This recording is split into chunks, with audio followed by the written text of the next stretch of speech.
नमस्ते, मैं हूँ पूजा। आपके अपने चैनल योगा एंड हेल्थ में आप सबका दिल से स्वागत करती हूँ।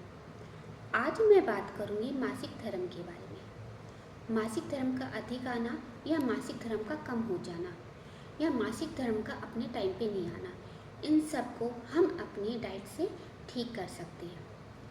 अगर हमारी डाइट सही हो तो बॉडी की छोटी मोटी प्रॉब्लम तो यूँ चुटकियों में ठीक हो जाती है। अगर मैं बात करूं तो यहाँ पे नारियल भी एक बहुत ही बड़ी भूमिका निभाता है। अगर आप अपनी डाइट में नारियल का उपयोग करें, नारियल को आप किसी भी फॉर्म में खा सकते हैं, किसी स्वीट में मिलाकर या सब्जी में मिलाकर या दाल में डालकर भी आप इसको खा सकते हैं, जैसे आपको ठीक लगे या आपके टेस्ट के अनुसार। तो ये आपके बॉडी में बहुत ज़्यादा प्रॉब्लम अगर मासिक धर्म के दौरान होती है उसको ठीक करेगा। एक आसान सा तरीका है, 2 से 3 इंच का नारियल का टुकड़ा आप 1 गिलास पानी में पूरी रात सोक करके रख दीजिए और सुबह उसे खाली पेट चबाकर खाएं और उसके ऊपर आप गुनगुना पानी पी सकते हो। अगर मेरे कहने पे आप इसको 15 दिन भी करते हो ना, तो ये बॉडी में इतना चेंज ला देगा ना आपकी बॉडी में। मतलब नॉर्मल दिनों में भी जैसे आपको काम करते हुए थकान होती है, वो थकान भी आपको नहीं होगी। हाथ पैरों में गजब की एनर्जी बनी रहेगी। आप खुद बोलोगे कि पूजा कमाल हो गया, पहले की अपेक्षा हमारे जो काम करने की क्षमता है वो काफ़ी बढ़ गई है। और इस नारियल को आप अगर रेगुलर अपने डाइट में शामिल करते हो तो महीने में जो आपके हाथ पैरों में दर्द होता है, पीरियड्स के दौरान कमर में दर्द रहता है, ब्लोटिंग होती है, उन सब से भी आपको छुटकारा मिलेगा।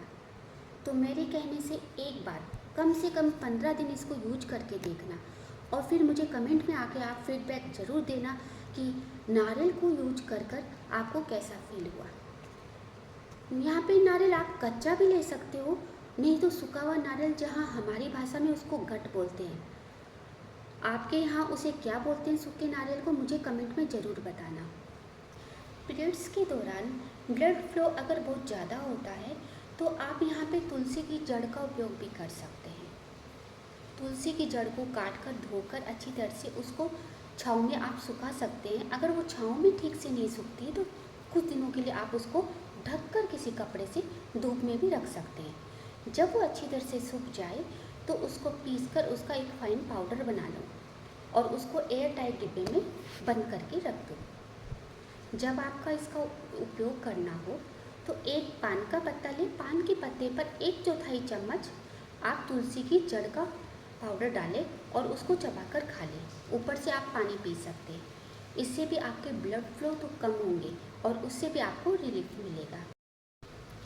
दूसरा जो तरीका है वो है छिलके। वही छिलके जो हम डस्टबिन में कचरा समझकर फेंक देते हैं। जी हाँ, मैं बात कर रही हूँ अनार की। अनार के दाने खाने के बाद हम अनार के छिलकों को डस्टबिन में फेंक देते हैं।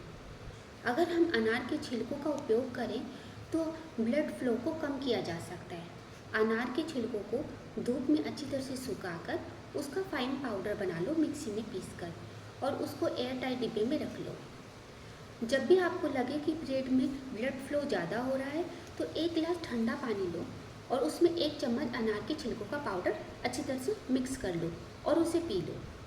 ये आपको दिन में 2 बार यूज करना है। इससे भी आपके पीरियड के टाइम जो ब्लड फ्लो ज़्यादा होता है वो आपका कम हो जाएगा। अगर आपके पीरियड्स में ब्लड फ्लो कम है या 1 या 2 दिन ही आ रहे हैं तो कुछ चीज़ें आप अगर अपने डाइट में शामिल करते हो तो पीरियड आपके खुल के आएंगे।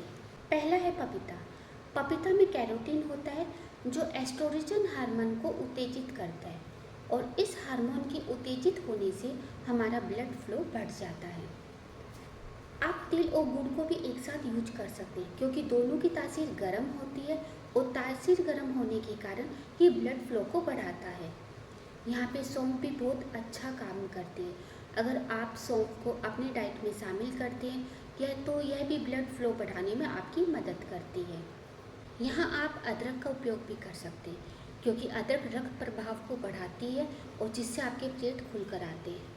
दालचीनी भी इसमें बहुत अच्छा काम करती है। अगर आप दालचीनी का अपने डाइट में शामिल करते हो तो इससे भी आपके पीरियड्स खुल के आते हैं, ब्लड फ्लो अच्छा होता है। अगर मेरे बताए तरीके से आप इन चीज़ों का उपयोग करते हैं तो आपके पीरियड ज़्यादा या कम होने की जो प्रॉब्लम है उन सब से आपको छुटकारा मिलेगा।